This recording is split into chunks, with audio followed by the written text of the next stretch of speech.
नमस्कार मित्रांनो, जय महाराष्ट्र. आज माझा नोटीस पिरियड संपली तर बोललो आता सेटलमेंट होईपर्यंत काय करायचं. मला बोललो टाईमपास ब्लॉग बनव, बरं जमतो का. तर कंपनीच्या मर्सिडीजमध्ये बसून मी निघालो ऑफिसला जायला. पहिले बाहेर उतरून नाश्ता केल्यानंतर मग निघालो ऑफिसच्या इथं जायला साईडला. हो आमचं ऑफिस आहे. पहिलं वरती गेलो, मॅडमला फोन केला. मॅडम बोलली मी नाश्ता करते. मग थोडा वेळ बसलो तर टाईमपास करत सर्व पेपरवर्क वगैरे आवरून निघालो. तर फक्त बाहेर पाऊस पडत होता जोराचा. फ्रँकलिनची गाडी होती. फ्रँकलिनला बोललो मला चलो व्हेअरहाऊसला सोड. व्हेअरहाऊसला फ्रँकलिन सोडताना लय अजून पाऊस पडायला लागला. तर वेअरहाऊसमध्ये गेलो. 3 वांढरं अशीच बसलेली, काही काम नाही ना काही नाही. नंतर बाहेर बघितलं तर मर्सिडीजला ताप भरलेला, तर आतमध्ये पार्किंग केलेली. बघतो तर बाहेर फुल पाऊस जोरात पडलो. बोललो जरासं भिजू, पण बोललो परत मम्मीला समजलं तर परत ओरडायची.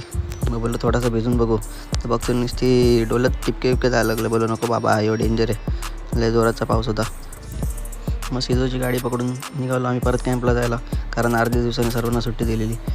मस्तपैकी वातावरणाचा आस्वाद घेत आम्ही निघालो कॅम्पला जायला. असा वाटत होता गाडी चाललो, पण आपल्याकडे लायसन नाही, काय करणार. जेव्हा आमचं कॅम्पचे रोडवरती पाणी भरायलाच लागलेलं म्हणजे. तर पहिली डब्बा खोलला, कालची बिर्याणी मस्त गरम केली खायला घेतली. तर ॲलिसन बॉर्डरलँड टाईमपास बघत झोपून गेलो, काही चालत नाही. नंतर मग झोपून उठल्यावरती बघतो तर 8 वाजलेलं, रात्रीच्या जेवायचा टाईम झाला. बोला शारीकच्या रूममध्ये जाऊ. नाग्या बाबा बनलेला. या नितीनने 5 दिवसाची बॉडी अशी फ्लेक्स करत घेतली जशी काय 50 दिवसापासून जिम करतो आहे. हे बघा बोलतो बाहेर ना मागणं पण डोले यायला पाहिजेत बोलतो. याला काय सांगायचा. खालती गेलो, वसीम भेटला. नंतर तेवढ्याच दुसऱ्या वसीमची एंट्री झाली डायरेक्ट कामावरून.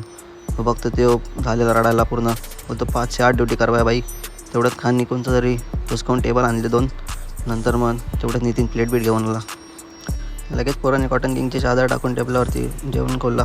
आज भात आणि छोलेची भाजी बनवलेली मस्त कडक मी बडक. तर पहिले वसीमला जेवायला तर लय भूक लागलेली. बोलतो मला बरं नाही वाटत आहे. बोलतो लय कंपनीवाले रेमटवतात. 5 से 8 ड्युटी करवाया बोलतो, हालत खराब कर दिया. तर याची नाटकी करत जेवायला चालू केला. त्याला बोललो तू पहिले जेव, नंतर मग वरती जाऊन झोप आणि उद्या सुट्टी टाक.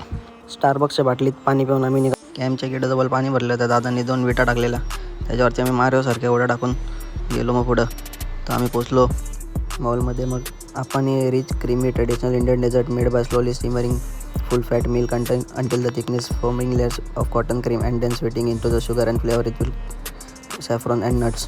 ते दिलं. मग हसीमचा चेहरा फुलफुल लागला. मग ताजुद्दीनला बोललो व्हिडिओ काढतो, तर लय ॲक्शन करायला लागला. आज शारिकला एवढे आवडलेले की भाईनी 4 खाल्ले. मला बोललो अजून 2 घरी घेऊन जा. मग काय आलो घरी ना, परत थोडा वेळ नेटफ्लिक्स बघून मग झोपून गेलो. आजसाठी एवढंच. चला भेटू पुढच्या व्लॉगमध्ये. बाय.